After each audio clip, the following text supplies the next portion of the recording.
सर्दियों की ठंडी सुबह थी। गांव के हर घर में खुशियां थीं। छतों पर लोग पतंगे उड़ा रहे थे। बच्चे वो काटा चिल्ला रहे थे।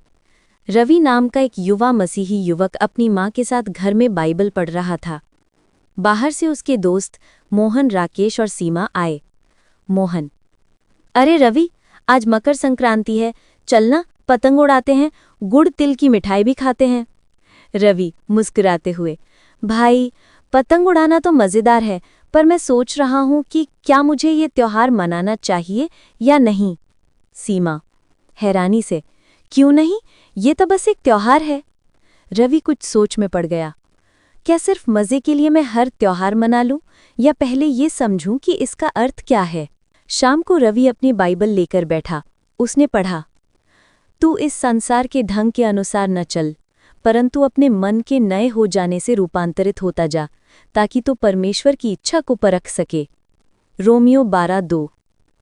वो सोचने लगा, मकर संक्रांति तो सूर्य की पूजा और नई फसल का त्योहार है, पर मैं तो जानता हूं कि सृष्टि के सृजनहार केवल एक है, प्रभु यीशु मसीह। उसने प्रार्थना की, प्रभु, मुझे समझ दे कि मैं दूसरों से अलग दिखने के लिए नहीं, बल्कि तेरी इच्छा के अनुसार चलूं। अगले दिन रवि अपनी कलीसिया के पास्टर जोसेफ के पास गया। पास्टर जी, क्या मसीही लोग मकर संक्रांति मना सकते हैं? कुछ लोग कहते हैं मनाओ, कुछ कहते हैं मत मनाओ।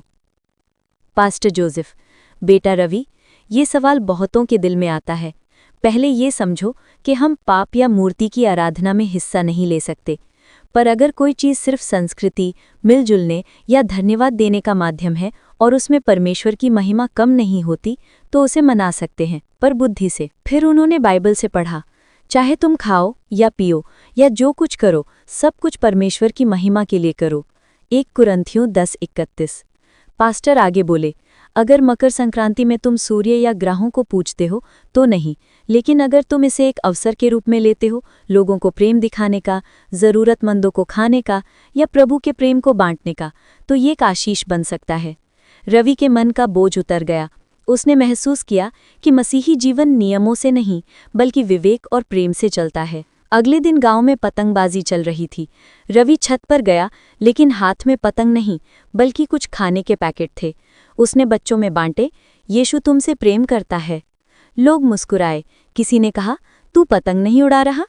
रवि बोला, आज मैं अपने जीवन की पतंग प्रभु के हाथ में छोड़ रहा हूं, ताकि वो उसे अपनी दिशा में उड़ाए।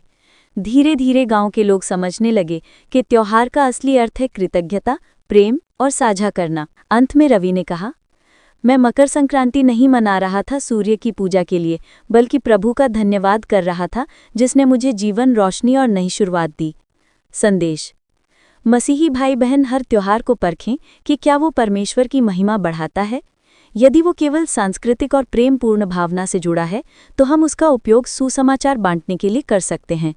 सच्ची संक्रांति वो है जब हमारे मन का अंधकार प्रभु यीशु के प्रकाश से मिट जाता है। उदयमान सूर्य: सूर्य तो हर दिन उगता है, पर सच्चा प्रकाश यीशु मसीह ही देता है, जो हमारे जीवन को नया दिशा और सच्ची संक्रांति देता है। सूर्य, तारारा।